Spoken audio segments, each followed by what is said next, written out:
All right. My name is Gene Heppard, and I'm talking to you today from Phoenix College in Phoenix, Arizona. And our topic today is succeeding in college with a disability. Our goal today is to give you some takeaway skills so that any new student graduating from high school can be successful in a college setting with a disability. Today's date is October 28th, 2011. Okay, so we're going to talk about succeeding in college with a disability today. There are three main areas that you want to think about when you are a new student to the higher ed arena. The first is you want to plan early and plan ahead. You can do this a couple of different ways. I recommend that you meet with your Disability Resource Center or Disability Resources and Services area on the prospective campus that you'd like to attend. You can do this while you're still in high school. You can also do it after you graduate high school. But keep in mind that things are done very differently in K through 12 than they are done in higher ed. The first thing you want to take with you when you meet with a new DRC or DRS officer is your paperwork, your documentation, if you will. Make sure that it's current, it's up to date, and that it's organized. Now, typically when you go to college, you need documentation as an adult. So in high school, at 16 and a half, you are tested or should be tested as an adult. That documentation is going to be your key to getting accommodations once you're in college. If you don't know about that, ask your transition coordinator or your special ed teacher at high school, and they will help you out with getting that information done. That's very important because in higher ed, in college, if you do not have a normed test as an adult, you will not get the accommodations that you're expected to or used to getting in high school. The second thing you want to do is you want to make an appointment with your DRC or DRS officer to fill out any paperwork. Now here at Phoenix College, we have a process that takes about 20 to 25 minutes for you to fill out paperwork. It's called a student information form. That information form creates a folder for you to have a confidential file on our campus. That folder is current as long as you're a student here at Phoenix College. Once we have that in place, we will help you with all the other information you need. Copies of your documentation, helping you pick certain classes, how to be successful as a student in higher ed, orientations, and things like that. But it's very important that you make that contact and set up that appointment with your DRC or DRS officer. Once you've done that, you're going to fill out some paperwork for the college. The first thing you want to do is fill out a SIF. That's a student information form. That's typically done in the Admissions and Records Office. You can do that in person, you can do it online, you can do it via fax, and I believe you can also do it over the telephone. But very important, you need to have that completed so you have what's called a student ID, so then you can get enrolled in classes. Once you've filled out the SIF, you then want to go and take your placement tests. Placement tests are not for a grade, they're to see where you start in the classes you want to take here at the college. The three areas that you can take placement tests in are reading, writing, and mathematics. Now, it's very important that you take those tests because you will not be able to enroll in any of those classes until you have a placement test score. Once you've taken the tests, you will then see an academic advisor. Now, an academic advisor is going to assist you in choosing your classes, helping you choose the right classes, seeing what pathway you're on, be it a certificate, be it a two-year degree, be it a transfer degree. It's very important that you see an academic advisor so you know which classes you need to take and for what reason. Once you've seen your academic advisor, you then want to start filling out your application for financial aid. Now, every person is unique and every person is an individual, so financial aid is not going to be the same for everybody. But keep in mind, filling out financial aid takes time. The college does not determine your financial aid application. That's done by the Department of Education. It takes time, usually 6 to 8 weeks to get it approved. I tell students all the time a little story about filling out your financial aid paperwork. Financial aid starts with an F, and so does the month of February. So if every February you fill out your financial aid paperwork, you will never be behind or not funded due to the time constraints of getting it approved from the Department of Education. So remember, financial aid every Friday, every February. Now, once you've got that done, you're going to meet again with your Disability Resource Center officer, advisor, counselor. Then, once everything's in place, your classes are picked, your financial aid's in order, your documentation is on hand, then we can focus on helping you with the accommodations you need in class. Now, accommodations are such that they're specific to your disability. Common disabilities are things like learning disability, physical disabilities, autism, Asperger's disorder, deafness, hard of hearing, things like that. So whatever your documentation is, make sure it's specific to your disability. We help you with in-class accommodations. Those can be things such as note-taking assistance, extra time on tests, preferential seating, ASL sign language interpreters in class, audio recording of lectures, things of that nature, memory aids or devices, private testing rooms with minimal distraction. All of those things are components of getting accommodations in higher ed. But again, remember, you have to have documentation to support what accommodations you're requesting. Once we fill out the student information form and we know what your documentation is and what your disability is, we will then sit with you every semester and go over what classes you're taking and what accommodations you're going to utilize for that semester. Every semester you need to give us a copy of your schedule to your DRC or DRS office coordinator. Once we have that, we build the accommodations. You pick up the accommodations. They're in a paper form. I would sign them, or somebody in the office would sign them. You would sign them and take them to your instructor to have them sign them.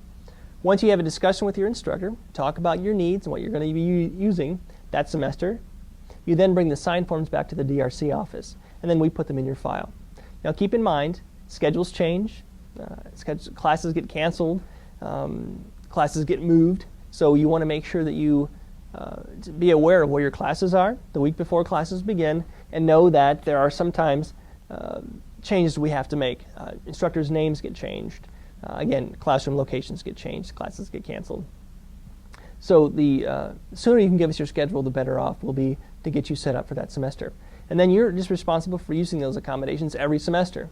Now, what the Disability Resource Center or office cannot do is give you absences, excuses for absences for not going to class, or expect that what you're requesting is unreasonable. Keep in mind, this is college, this is higher ed.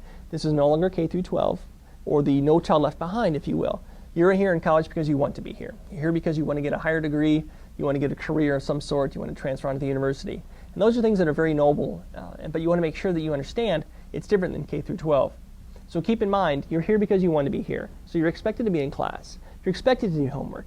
You're expected to be there for the tests.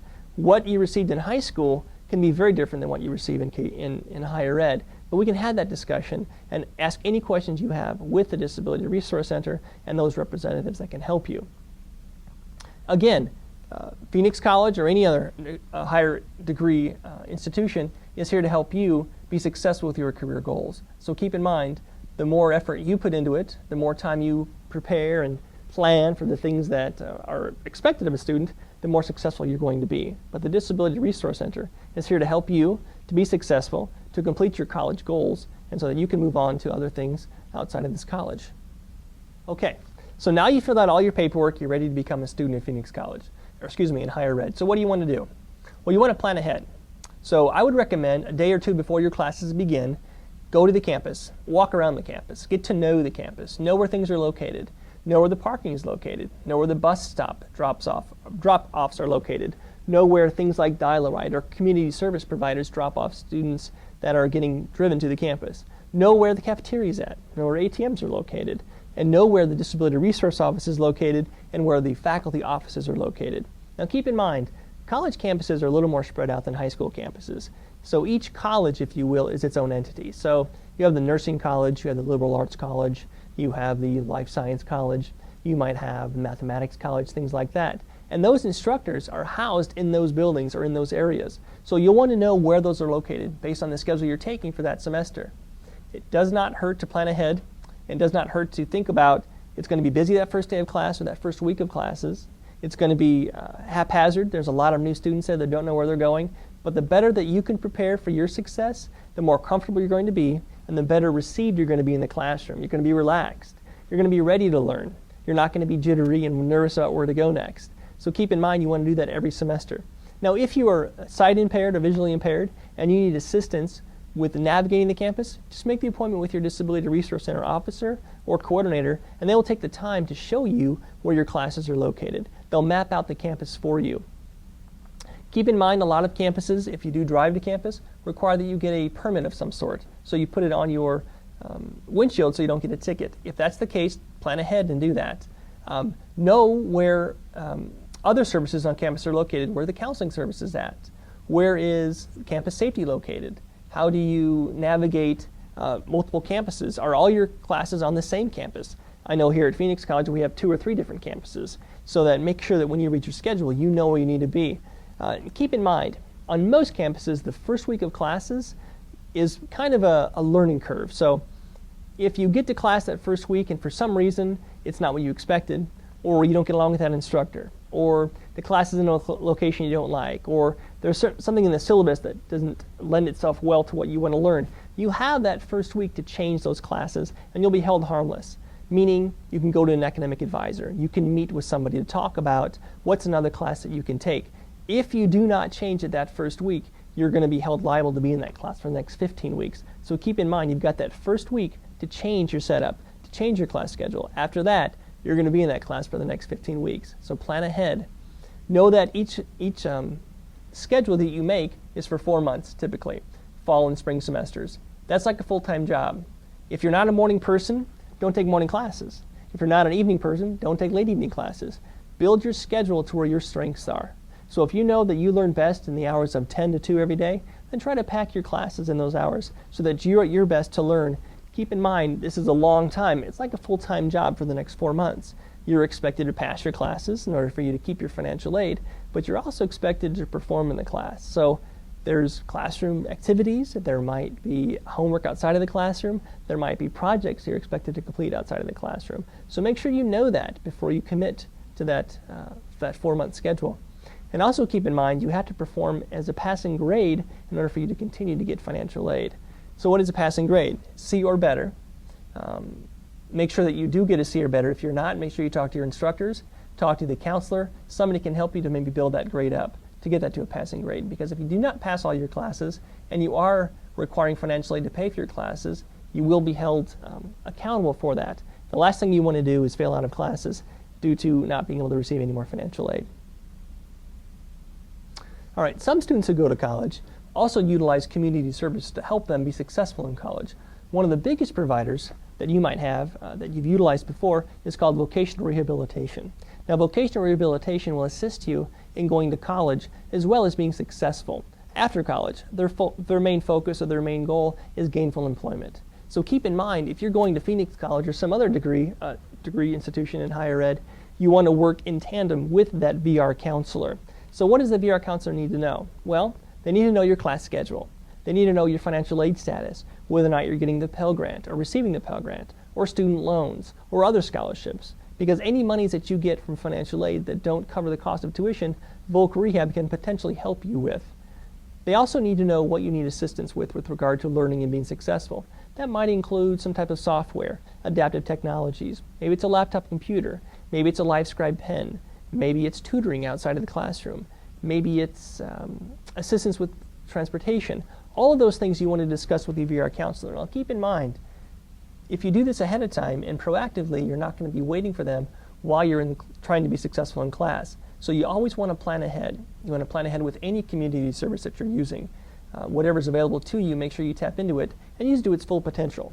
Keep in mind, though, you also have to pass your classes for these services to continue. Here at Phoenix College, in our office, we work very closely with Voc Rehab counselors to assist those students to make sure that they are successful. We meet at least once a semester and see how the student's doing and how we can better assist them if they're not doing too well in their classes. But keep in mind, you, the student, as an adult learner, need to make sure that if you need assistance, make sure you ask for it, either through your counselor, your DRC advisor, or your Voc Rehab counselor.